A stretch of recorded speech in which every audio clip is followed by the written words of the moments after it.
सिंगला थाना अंतर्गत लंगलेश्वर ग्रामर स्वर्गत कालीचरण दासों पुओ राधा गोविंद दासों घर लक्षाधिक टंकार दोकान सामग्री नगद 50,000 टंका एक सुना चेन एवं गोटे मोबाइल दुर्वृत्त माने घर ताला भांगी चोरी करने सिंगला थाना अभियोग होईछि। घटनार प्रकाश राधा गोविंद दास 26 तारिख दिन रथयात्रा देखापी सपरिवार पुरी जाइथिले। रथयात्रा सरिबा परे 29 तारिख दिन राति घर को फेरी देखिले तांको घरर ताला भांगी दुर्वृत्त माने सबु लुटी नैछंती। घटना संपर्क में सोमवार सकाळे सिंगला थाना रे लिखित अभियोग करिसंती।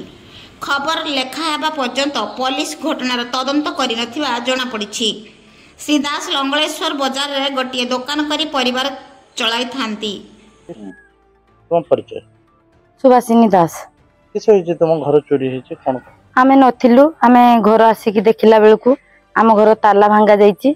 ताला भांगी जाई सब जिनिस पत्र बहु मात्रा रे गोडरेज भांगी की सुना टंका जहा थिला सब नै जाइछंती एवं 2.5 लाख रु ऊर्ध्व नै जाइछंती सामग्री दुकान जिनिस।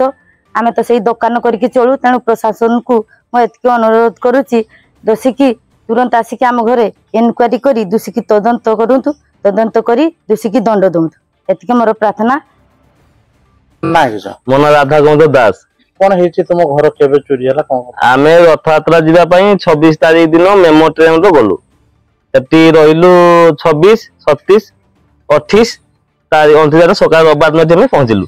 रविवार दिन संध्या पहुंचिलु धोळी रो आइला को हम घर भांगा जाइछि। देखिला को सब ताला भांगा जाइछि।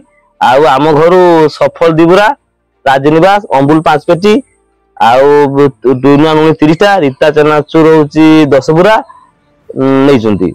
आउ हम गोडरेज भांगी जंती भांगी से 50,000 टंका आउ 9 ग्राम रो पुरा सोना चेन नै जंती। आउ प्राय विभिन्न छुटिया मुटिया जिंस नै जंती। मो दुकान चाबी मध्ये भी से नै जंती। आउ होची आउ नै जो मु तो लोक कर नै एहा मोर जाईची। मु थाना रे एफआईआर देईची। आउ थाना आज आपनकर 30 तारिख आज एफआईआर देईची।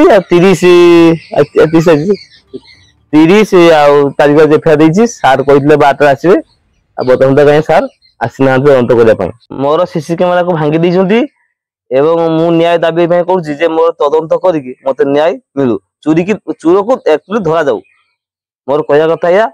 आउ कोन कहिमे आज्ञा मो तो गरीब लोक दुकान कर चल थाए आउ किसी कहिबार मोर नाही। मते तुरंत पुलिस न्याय मिलु एहा मु चाहूची। बालेपल्लू सुभद्रा राउतंग रिपोर्ट मोबाइल टीवी।